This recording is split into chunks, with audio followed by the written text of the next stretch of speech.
صدیق اسے کہتے ہیں جو کہے وہ کر کے دکھائے۔ میں اس پر آپ کی خدمت میں آج دو حوالے، ایک قرآن کریم سے اور ایک رسول اللہ صلی اللہ علیہ وسلم کی حدیث سے لایا ہوں، اور یہ بات سمجھانے کے لیے، مدلل اور مبرہن کرنے کے لیے کہ ابو بکر صدیق رضی اللہ تعالیٰ عنہ جو فرماتے تھے وہی ہی کر کے دکھاتے تھے۔ یہ صحیح بخاری ہے، یہ صحیح بخاری کی ترتیب کے اعتبار سے قدیمی کتب خانہ کراچی دیکھیں تو جلد اول بنتی ہے، لیکن یہ مکتبۃ البشریٰ ہے تو اس کی جلد نمبر 2 ہے، کتاب المناقب ہے۔ اور میں اس سے ایک تفصیلی حدیث آپ کی خدمت میں رکھتا ہوں، یہ صفحہ نمبر 1662 ہے، کتاب المناقب ہے، اور یہ رسول اللہ صلی اللہ علیہ وسلم کی صحیح بخاری میں صحیح حدیث موجود ہے، 3667 نمبر، یہ جو نمبر اس کا چل رہا ہے۔ حضرت عائشہ رضی اللہ تعالیٰ عنہ راویہ ہیں، اور رسول اللہ صلی اللہ علیہ وآلہ وسلم کی وفات کے وقت کی حالت کو بیان کیا جا رہا ہے، اور ابو بکر صدیق رضی اللہ عنہ نے وفات کے وقت رسالت مآب علیہ السلام کے بعد امت کی قیادت میں کون سا کارنامہ سر انجام دیا ہے، یہ اس بارے کی ایک تفصیلی حدیث ہے جو میں آپ کی خدمت میں رکھتا ہوں، ذرا توجہ رکھنا۔ حضرت ابو بکر صدیق رسول اللہ صلی اللہ علیہ وسلم کے انتقال سے 17 نمازوں پہلے کے وقت میں حضور نے ان کو امام مقرر فرما دیا، یعنی رسالت مآب صلی اللہ علیہ وسلم کی موجودگی میں 17 نمازوں کی امامت ابو بکر نے حکم پیغمبر کے تحت کی ہے۔ بلکہ ایک نماز کا وقت تو ایسا آیا جب اماں عائشہ نے عرض کیا کہ یا رسول اللہ آپ کے مصلی کو خالی دیکھ کے ابو بکر رونے لگے گا، میرا والد ہے میں جانتی ہوں۔ تو حضور نے فرمایا کانا رقیق القلب، بہت نرم دل کے آدمی ہیں۔ حضور نے فرمایا آپ کے کہنے کا مطلب کہ یا رسول اللہ آپ بیمار ضرور ہیں، لیکن میرے ابے کے بجائے حضرت عمر کو کہہ دیں تاکہ وہ امامت کریں، تو وہ جری، شجاع، بہادر، دلیر اور ان کے معاملات سختی میں زیادہ مشہور ہیں، انہیں کہہ دیں، ابا جان رونے لگ جائیں گے۔ اماں عائشہ نے یہ بات بطور شفقت کی ہے۔ رسالت مآب علیہ السلام نے اماں رضی اللہ تعالیٰ عنہ کو جو جواب دیا ہے نا، آپ حیران ہو جائیں۔ فرمایا عائشہ ما یأبی اللہ والمؤمنون ما خلا ابا بکر، عرش والا راضی نہیں ہوتا، ادھر ابو بکر آئے گا تو اللہ راضی ہوگا، میں کسی اور کی تعین نہیں کر سکتا۔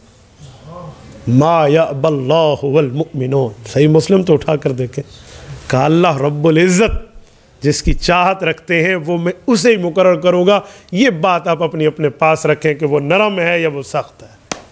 اس طرح رسول اللہ صلی اللہ علیہ وسلم نے جسے واضح کر کے کہتے ہیں نا، جسے ٹھوک بجا کے حکم بتا دینا، اس طرح رسالت مآب علیہ السلام نے حضرت ابو بکر صدیق کی امامت کے فیصلے کو نافذ فرمایا۔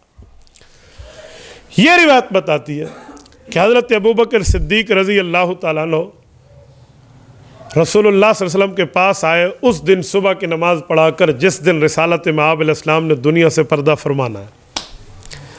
اس دن باقی دنوں کے بجائے آپ علیہ السلام کی صحت مبارک بہت بہتر، چہرے پر بڑی حشاشت بشاشت تھی۔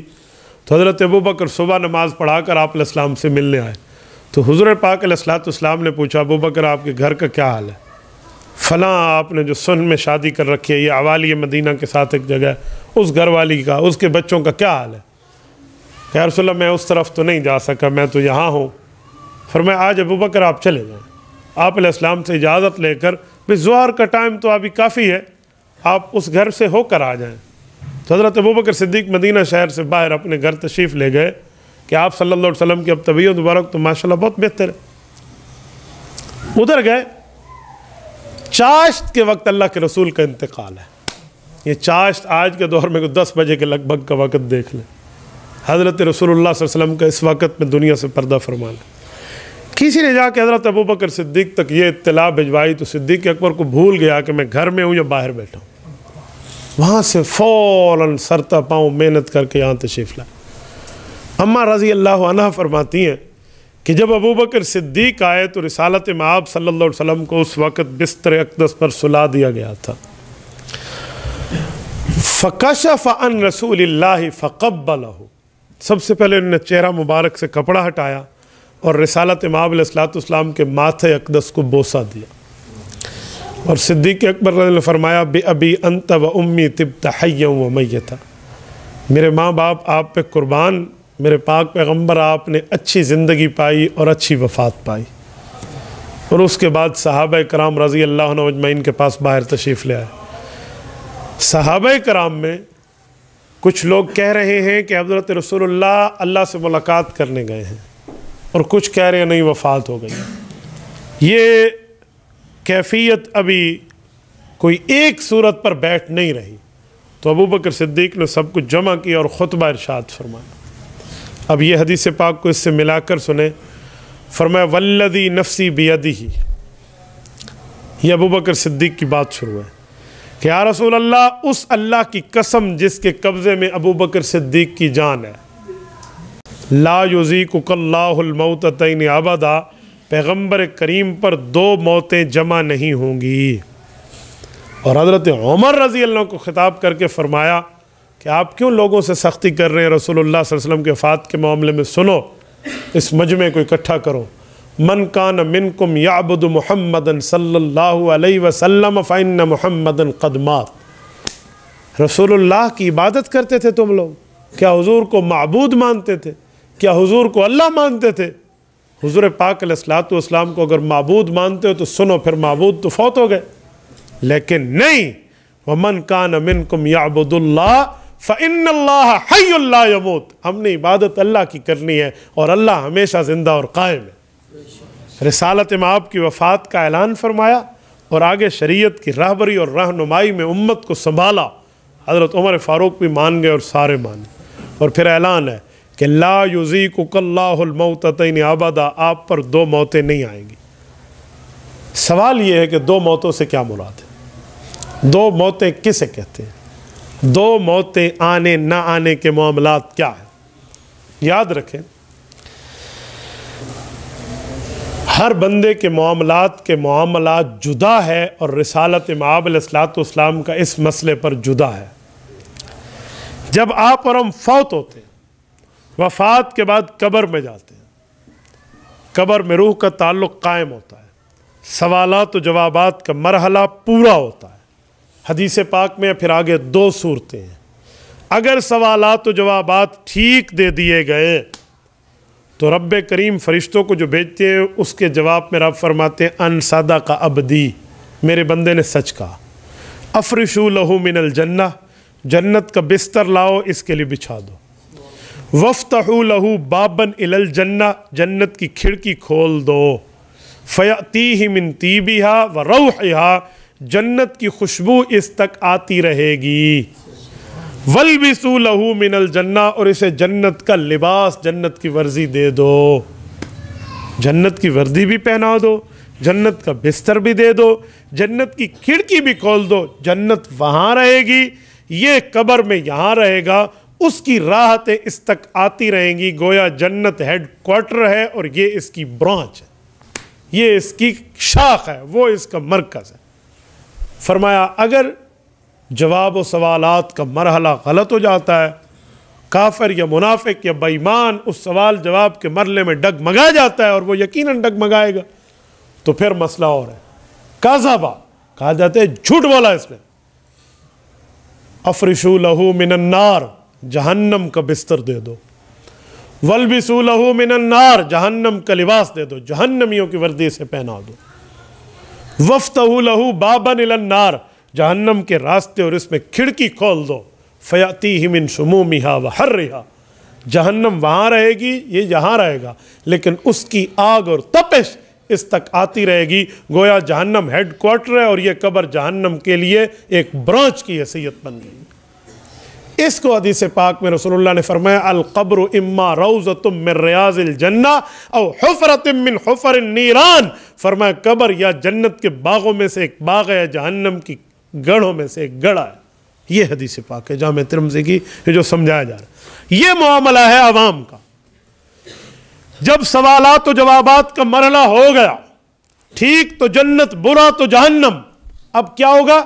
اب اس روح کے تعلق کو اتنا باقی رکھا جائے گا کہ اگر نیک ہے تو یہ لذت محسوس کرے جنت کی، اور اگر بد ہے تو یہ تکلیف محسوس کرے جہنم کی، جسے کہتے ہیں ینعم او یتعلم، نعمتوں میں ہوگا یا عذاب میں ہوگا، بس اتنا تعلق روح کا رکھا جاتا ہے، باقی نہیں ہوتا۔ یہ عام مردے کا مسئلہ ہے، زندگی تو ہے لیکن ایک چھوٹی سی کیفیت والی، اسے موت ثانی کہتے ہیں کہ اب تعلق خفیف کر دیا گیا ہے، یہ دوسری موت ہے۔ اس کے لیے حاشیے میں موجود ہے ان فی القبر موت و حیات غیر الانبیاء۔ حافظ ابن حجر اسقلانی رحمہ اللہ اس حدیث پاک کے شارح ہیں۔ علامہ عینی رحمہ اللہ، یہ آج سے 600 سال پہلے کے محدثین پیش کر رہا ہوں، ان سب نے اس کی تشریح فرمائی کہ یہ عوام کے ساتھ دوسری موت کا معاملہ جوڑا جاتا ہے، سوالات و جوابات کے بعد بس صرف تعلق رکھا جاتا ہے کہ اب سوال جواب کا مرحلہ حل ہو گیا، اب تعلق رکھو، یا جنت کی نعمت پائے یا جہنم کی تکلیف پائے۔ غیر الانبیاء کا، انبیاء کا سلسلہ یہ نہیں ہوتا۔ انبیاء کا کیا ہے؟ جب انبیاء کرام قبر میں جاتے ہیں اور انبیاء کرام قبر میں پہنچتے ہیں تو پھر جو روح کا تعلق جڑتا ہے وہ ہمیشہ ہمیشہ کے لیے جڑتا ہے۔ یہ اسی صفحے پر لفظ موجود ہے، فرمایا وَالْأَحْسَنُ أَن يُقَالَ أَنَّ حَيَاتَهُ فِي الْقَبْرِ لَا يَتَعَقِّبُهَا مَوْتٌ۔ پیغمبر پر دو موتیں نہیں آئیں گی، اس کا سب سے بہتر جواب یہ ہے کہ پیغمبر کریم کی زندگی قبر میں جب شروع ہوگی بل یستمر حیا، وہ کنٹینیوسلی برابر چلتی رہے گی اور برابر چلتی رہے گی۔ والانبیاء احیاء فی قبورہم، جیسے تمام انبیاء کرام وفات کے بعد اپنی قبور میں زندہ سلامت ہے۔ اسی بات کو دوسری حدیث میں یوں سمجھایا گیا، صحیح مسلم میں حدیث موجود ہے، کتاب الفضائل باب فضائل موسیٰ جلد نمبر 2 میں، یہ قدیمی کتب خانے کی 268 نمبر کا صفحہ ہے۔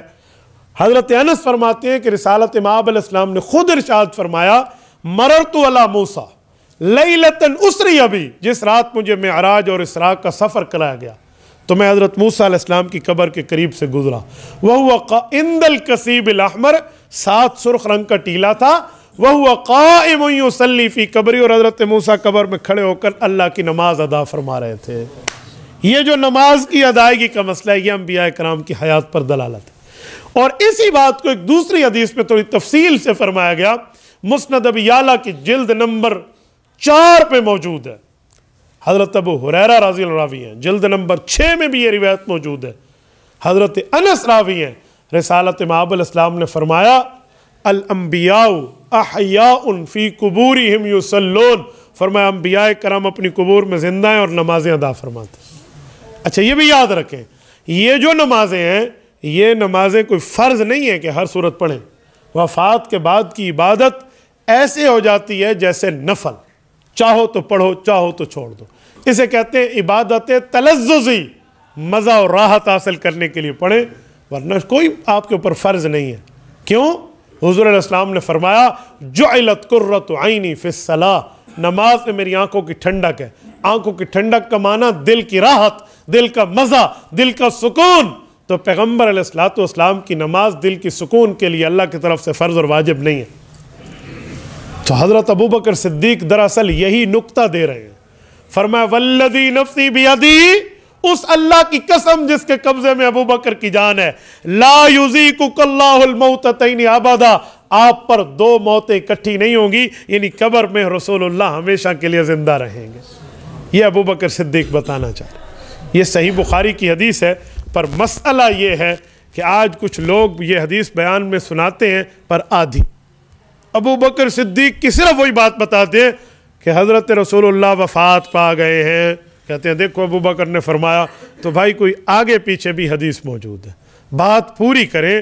ہمارے جماعت والے بزرگ فرماتے ہیں پورے دین پر چلنے میں کامیابی ہے، ادھورے دین پر چلنے میں نہیں ہے۔ تو مسئلہ بندہ پورا پڑھ لے تو کسی قسم کا کوئی اشکال نہیں رہتا۔ تو یہ ابوبکر صدیق نے کہا ہے۔